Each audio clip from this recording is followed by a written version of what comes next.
আমার অবস্থা তো সাদিয়ার সাথে সাদিয়ার মতনই একেবারে। আমার একটু কাঁপাকাঁপিটা একটু কম, কারণ আমি এটা আসলে ভাগ্যবান, কারণ সবাই অপি আন্টি, চঞ্চল আঙ্কেল,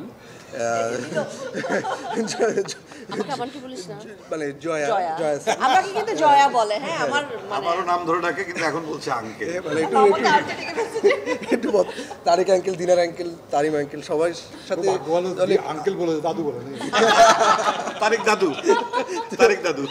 হ্যাঁ, তো আমার হচ্ছে এদিক থেকে একটু একটু আমি অ্যাডভান্টেজ ছিল, কিন্তু তারপরেও যখন তারা এতটাই এক্সপিরিয়েন্সড অ্যাক্টার, তখন তারা যেখানে কাজ করছে সেখানে ওইটা একটা অটোমেটিক একটা আনসিন একটা সাবকনশিয়াস মাইন্ডে একটা প্রেশার চলে আসে যে এত গুণী গুণী আর্টিস্ট এখানে আছে, যতই আমি তাদেরকে আগে থেকে পার্সোনালি চিনি, কিন্তু সেটা একটা প্রেশার ছিল। কিন্তু এখন তো করে ফেললাম, এখন রিয়াকশন ভালো পাচ্ছি, এটাই আবার অনেক ভালো লাগে। সুবিধাও আছে, তোর আর ওর সুবিধাও আছে, কারণ টোটাল যে ওয়েটটা সেটা তো আমরা কিছু কিছু করে ভাগ করে নিছি। হ্যাঁ, আমাদের কাঁধে ওয়েটটাও কম ছিল, তার মানে তোমাদের উপর একটু, কিন্তু যতটুকু ছিল তোমরা তাতেই তোমাদের 4-6 হয়ে গেছে। এইটাই। Thank you. এটি কিন্তু ভূত পরিবেশিত হয়ে আছে। আমি পুরো তিন ভূত একদম সবসময় আমার কাছেই, এখন আমি কী বলতেছি আমি নিজেও বুঝতে পারবো না, সেই জন্য।